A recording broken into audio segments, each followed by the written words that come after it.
So cybercrime was one of the top 4 types of economic crime. This is the first time we asked the question on cybercrime, and surprisingly it was one of the top 4 types of crime. And what it showed was that companies and organizations were not clear on what is cybercrime. Was there a common definition of cybercrime? They were not sure. Who was responsible for preventing it? Where does it come from? Internal, external, which department? How to raise awareness and how to prepare and respond for an incident of cybercrime. So I think we look at what is cybercrime. We had a professor from the London School of Economics who was an academic partner for this, and we worked with him on this definition. And we defined it as an economic crime or fraud committed using computers and the internet. So it's only a cybercrime if a computer or a combination of computers or the internet plays an important and central role in the crime and not an incidental role. So when we asked in our survey examples of if you had your head of sales who copies all your customer data, pricing data, new product data onto a pen drive or emails it to the personal account, to his own personal account, his or her personal account, leaves your company after 1 week, joins a competitor, would you call it a cybercrime, or would it be theft of intellectual property, or would it be both? So there were definitional questions, issues of how many of them characterized it as cybercrime versus intellectual property. Some thought it's cybercrime. Some said no, it's more intellectual property. It didn't matter. He could have taken printouts of them, but that would have still been loss of confidential data. Some said it was both. So we used this definition of crime. We defined cybercrime as this particular definition, so we would get a consistent response across the respondents. So we asked them, where does cybercrime threats come from? Surprisingly, both internal, external was almost the same, but 58% of them saw the IT department as high risk. The IT department itself, the CTOs and CIOs, felt they were defenders of cybercrime. They didn't think that they would perpetuate cybercrime, that their own employees will not commit an act. They felt they were defending the company against such attacks. But the rest of the company felt the biggest risk of cybercrime comes from the IT department itself, because the rest of the company felt that they were very IT savvy. They had super user admin access. They had access to what everybody else could do. They set usernames. They would set passwords. So they felt the IT department itself could commit cybercrime. The second biggest was marketing and sales department, because business is so competitive and everyone is going after the same customer, that the kind of information marketing and sales carries in terms of pricing, discounts, rebates, new products, pipeline, customer targeting, that they were holding so much critical information that they could become a target, and they themselves could use it and perpetuate cybercrime and then claim that it was an external attack. Now when we asked who was responsible for preventing it, 40% of them felt that top management reviews cyber risk at least annually. So they felt it was the top management's and the CEO's responsibilities. It shouldn't just be a CIO or a CTO issue. It's a business imperative, because your business model is selling through the internet. Then it has to become a CEO responsibility, not just a CIO or seen as a technological function which just sits within CTOs.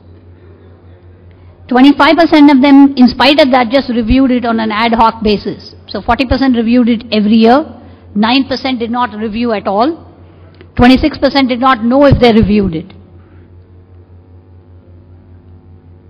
Now we asked them what was the biggest fear of the respondents. So what are you most afraid of when there's a cybercrime attack?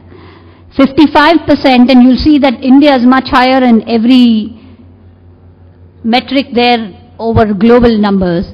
So 55% of them felt the reputational damage was the highest, because a lot of their customers were overseas. A lot of the financial services, pharma, IT have a lot of customers who are not just in India, but they service the world. that the damage to their reputation, whether or not the attack is proven or not, the hit to the reputation was enough that they could lose business.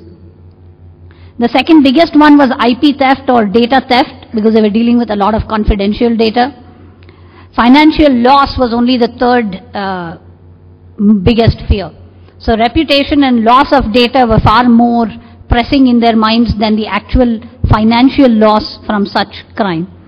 Of course, service disruption, personal information, they all had lesser level of importance than damage to reputation and IP theft. Despite these statistics, majority of the respondents do not have, or they were not aware of having a cyber crisis response in place. And you see the numbers across US and UK as well. A media and public relations plan in place, 57% of them did not have it. That's very consistent with even the US. An in-house capability to prevent and detect cybercrime. Can they even prevent it, or will they detect it when it happens to them? 42% of them in India did not have it. That's much higher than the US or the UK. An in-house capability to investigate cybercrime. Again, a higher percentage of them did not have, which is not surprising. If they couldn't prevent or detect, they wouldn't have the tools to investigate. No access to forensic technology investigators, because investigating cybercrime is very different from investigating white-collar crime. Because you need to capture evidence, speed is critical, and you have to capture evidence in a manner in which you can use it, if at all you want to use it in a law enforcement agency. And a cybercrime attack can happen from anywhere. The person need not be in country and need not be in an office to conduct this type of crime. And interestingly, the controlled emergency network shutdown procedures, I guess for all of you who are in IT, you may find this very alarming, that 46% of them, your UK colleagues are in the same bucket, did not have emergency shutdown procedures. So what do you do when a disaster happens, when an attack happens? Do you have a plan before the attack? These are the 5 things you're going to do instead of calling people and trying to come up with a plan. So 46% of them did not have any controlled emergency shutdown procedures. So the question was, are your staff aware of the risks?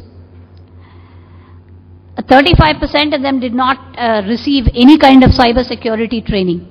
So they had no idea what is cyber, what is security, what to do, what are some do's and don'ts. And of the ones who got the training, many of them had received it over the web, in a recessionary environment, pushing learning through the web, and there are lots of technological tools. But 50% of those who had received the training felt face-to-face training with examples were more powerful than receiving training on the web. I think the other aspect which I wanted to quickly cover was a fraud risk assessment. I think my co-panel member will cover this in greater detail, so I'll skim this quickly. One of the important tools to prevent and detect the risk of fraud, not the occurrence, the risk of fraud is what's known as a fraud risk assessment.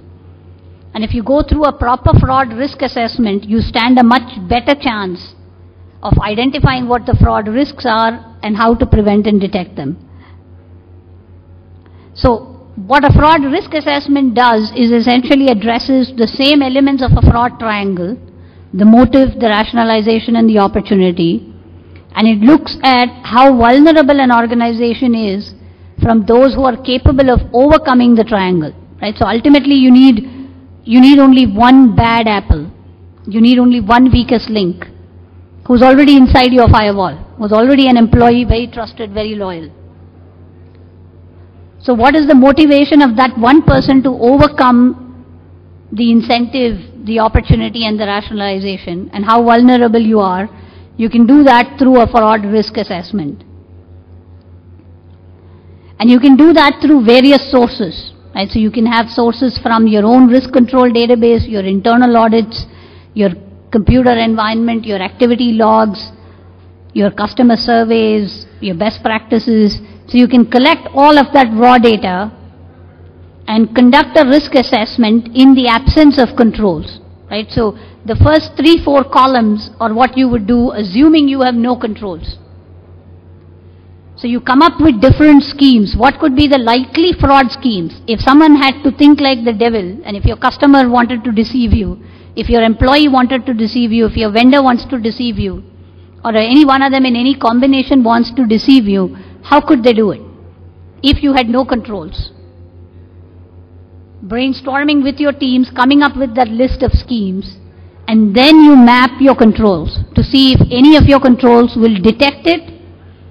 If so, at what point? When the bad act is only 2 weeks, 1 lakh rupees, or is it after 8 months and it's 100 lakh rupees? At what point in time? So you do that in the absence of controls and then map the controls. And it's a fairly well-tested methodology which is used worldwide to conduct a risk assessment. So I think in conclusion, if you go back to cybercrime, obviously the first few hours are critical. So what the survey shows is that you'll need to have a cyber crisis response plan. What are you going to do if your networks are down? If your site is hacked tonight, what would you do the first thing when your site is hacked? Is there a plan? And raising awareness of cybersecurity within your organization and not pigeonholing it as an IT issue. Make it a CEO issue because your business model is lost if your site is hacked. So essentially, these are some of the action points or takeaways. It's an era of where we are managing more with less. Having a clear definition of cybercrime so people can spot it when they know it. Having a proper procedure for responding before an incident. Considering automated suspicious transaction systems but not ignoring people-driven controls. Because ultimately it's people who commit crime, not systems. Right? They use systems, they misuse them. But it's ultimately the focus should be on the right set of people. And conducting regular risk assessments and ensuring that your organization is protected. I think with that, I'll end and hand it over